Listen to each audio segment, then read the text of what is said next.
BK ಹರಿಪ್ರಸಾದ್ರನ್ನ CM ಅಥವಾ DCM ಮಾಡಿ KPCC ಅಧ್ಯಕ್ಷ ಸ್ಥಾನ ಬದಲಾದರೆ ಹರಿಪ್ರಸಾದ್ಗೆ ನೀಡಬೇಕು. ಯಾದಗಿರಿಯಲ್ಲಿ ಬಿಕೆಆರ್ ಪರ ಪ್ರಣವಾನಂದ ಶ್ರೀ ಬ್ಯಾಟ್ ಬೀಸಿದ್ದಾರೆ. ಮೂಲತಃ ಕಾಂಗ್ರೆಸ್ನವರು ಯಾವುದೇ ವಲಸೆ ನಾಯಕರ ಅಲ್ಲ. ಸಮಾಜದ ಬೆನ್ನಿಗೆ ನಿಂತ ಸ್ವಾಮೀಜಿಗಳು ಹೇಳಿಕೆಗಳ ಮೂಲಕ ಸರ್ಕಾರದ ಮೇಲೆ ಒತ್ತಡ ಹಾಕ್ತಾರೆ. ಬಿಕೆ ಹರಿಪ್ರಸಾದ್ ಸಿಎಂ ಮಾಡುವಂತೆ ಪುನರ್ ಉಚ್ಚರಿಸಿದ್ದಾರೆ ಪ್ರಣವಾನಂದ ಶ್ರೀಗಳು. ಬಿಕೆ ಹರಿಪ್ರಸಾದ್ರನ್ನ ಸಿಎಂ ಅಥವಾ ಡಿಸಿಎಂ ಮಾಡಿ ಅಂತ ಒತ್ತಾಯ ಮಾಡಿದ್ದಾರೆ. ಈಡಿಗ ಸಮುದಾಯ ತನ್ನದೇ ರಾಜಕೀಯ ಪ್ರಾಬಲ್ಯ ಹೊಂದಿದೆ. ಯಾದಗಿರಿಯಲ್ಲಿ ಈಡಿಗ ಸಮುದಾಯದ ಪ್ರಣವಾನಂದ ಸ್ವಾಮೀಜಿ ಹೇಳಿಕೆಯನ್ನು ಕೊಟ್ಟಿದ್ದಾರೆ. ರಾಜ್ಯದಲ್ಲಿ 6 ಜನ ಶಾಸಕರು, ಅದರಲ್ಲಿ 2 ವಿಧಾನ ಪರಿಷತ್ತಿನ ಸದಸ್ಯರು, 4 ಜನ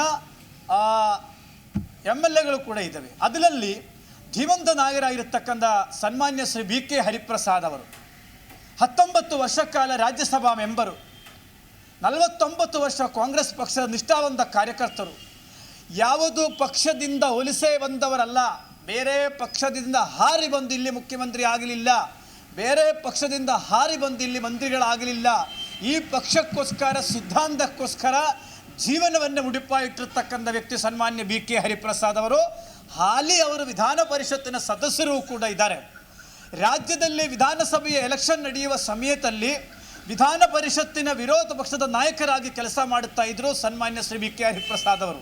ಒಂದು ವಾಡಿಕೆ ಇತ್ತು, ವಿರೋಧ ಪಕ್ಷದ ವಿಧಾನ ಪರಿಷತ್ತಿನ ವಿರೋಧ ಪಕ್ಷರಾಗಿರ್ತಕ್ಕಂಥ ನಾಯಕರು ಯಾರಿದ್ದಾರೋ ಅವರೇ ಮುಖ್ಯಮಂತ್ರಿಗಳಾಗಬೇಕು ಅಂತ ಇತ್ತು. ಆದರೆ ಅಲ್ಲಿಯೂ ಕೂಡ ನಮ್ಮ ಸಮುದಾಯ ಇದೇ ವಿಚಾರಕ್ಕೆ ಸಂಬಂಧಪಟ್ಟಂತೆ ಮತ್ತಷ್ಟು ಡೀಟೇಲ್ಸ್ ಕೊಡ್ತಾರೆ ನಮ್ಮ ಪ್ರತಿನಿಧಿ ವೀರೇಶ್. ದೂರವಾಣಿ ಸಂಪರ್ಕದಲ್ಲಿ ಜಾಯ್ನ್ ಆಗ್ತಾ ಇದ್ದಾರೆ. ವೀರೇಶ್, ಪ್ರಣವಾನಂದ ಶ್ರೀಗಳು ಮತ್ತೆ ಬಿಕೆ ಹರಿಪ್ರಸಾದ್ ಅವರು ಸಿಎಂ ಅಥವಾ ಡಿಸಿಎಂ ಆಗಬೇಕು ಅಂತ ಪುನರುಚ್ಚರಿಸಿದ್ದಾರೆ. ಯಾವ ಸ್ಪಷ್ಟನೆಯನ್ನ ಕೊಟ್ಟಿದ್ದಾರೆ?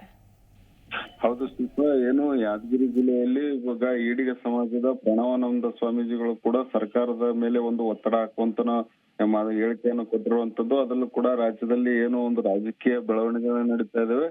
ಆ ರಾಜಕೀಯ ಬೆಳವಣಿಗೆ ಬೆನ್ನಲ್ಲೇ ಈಗ ಸ್ವಾಮೀಜಿಗಳು ಕೂಡ ತಮ್ಮ ಸಮುದಾಯದ ನಾಯಕರ ಬೆನ್ನಿಗೆ ನಿಲ್ಲುವಂತದ್ದು. ಈಗಾಗಲೇ ಏನು ಒಂದು ಬಿಕೆ ಹರಿಪ್ರಸಾದ್ ಅವರನ್ನು ಕೂಡ ಈಗ ಉಪಮುಖ್ಯಮಂತ್ರಿ ಇಲ್ಲವೇ ಮುಖ್ಯಮಂತ್ರಿ ಮಾಡಬೇಕು ಎನ್ನುವ ನಿಟ್ಟಿನಲ್ಲಿ ಈಗ ಹೇಳಿಕೆಯನ್ನು ನೀಡಿರುವಂತದ್ದು. ಅಂದ್ರೆ ರಾಜ್ಯದಲ್ಲಿ ನಡೀತಿರುವಂತ ಏನು ಒಕ್ಕಲಿಗ ಡಿ.ಕೆ. ಶಿವಕುಮಾರ್ ಅವರ ಬೆನ್ನಿಗೆ ನಿಂತಿತ್ತು, ಅದೇ ರೀತಿಯಾಗಿ ಈಗ ಈಡಿಗ ಸಮುದಾಯ ಕೂಡ ಬಿಕೆ ಹರಿಪ್ರಸಾದ್ ಅವರಿಗೂ ಕೂಡ ರಾಜ್ಯದಲ್ಲಿ ಒಂದು ಉನ್ನತ ಸ್ಥಾನ ನೀಡಬೇಕೆನ್ನುವ ನಿಟ್ಟಿನಲ್ಲಿ ಈಗ ಪ್ರಣವಾನಂದ ಸ್ವಾಮೀಜಿಗಳು ಕೂಡ ಒಂದು ಪತ್ರಿಕಾಗೋಷ್ಠಿ ನಡೆಸುವ ಮೂಲಕ ತಮ್ಮ ಹೇಳಿಕೆಯನ್ನು ಹೇಳಿರುವಂತದ್ದು. ಶಿಲ್ಪ, ಡೀಟೇಲ್ಸ್ಗಾಗಿ ರಾಜ್ಯದಲ್ಲಿ 6 ಜನ ಶಾಸಕರು, ಅದರಲ್ಲಿ 2 ವಿಧಾನ ಪರಿಷತ್ತಿನ ಸದಸ್ಯರು, 4 ಜನ MLAಗಳು ಕೂಡ ಇದ್ದಾವೆ. ಅದರಲ್ಲಿ ಜಿ ಕನ್ನಡ ನ್ಯೂಸ್ ಈಗ ನಿಮ್ಮ ಮನೆಯಲ್ಲೇ ನೋಡಿ. ಎಲ್ಲ ಕೇಬಲ್ಗಳಲ್ಲಿ ಈಗ ಲಭ್ಯ. Sun direct 292, Jio TV 1334, U digital 162, city cable 51, GTPL 17, Abhishek cables 821, rock line telecommunication 51, Shri Basaveshwara number 60, Vinayaka digital number 53, in digital number 896ರಲ್ಲಿ. ನಿಮ್ಮಿಸ್ತದ ಜಿ ಕನ್ನಡ ನ್ಯೂಸ್ ನೋಡಿ ಆನಂದಿಸಿ.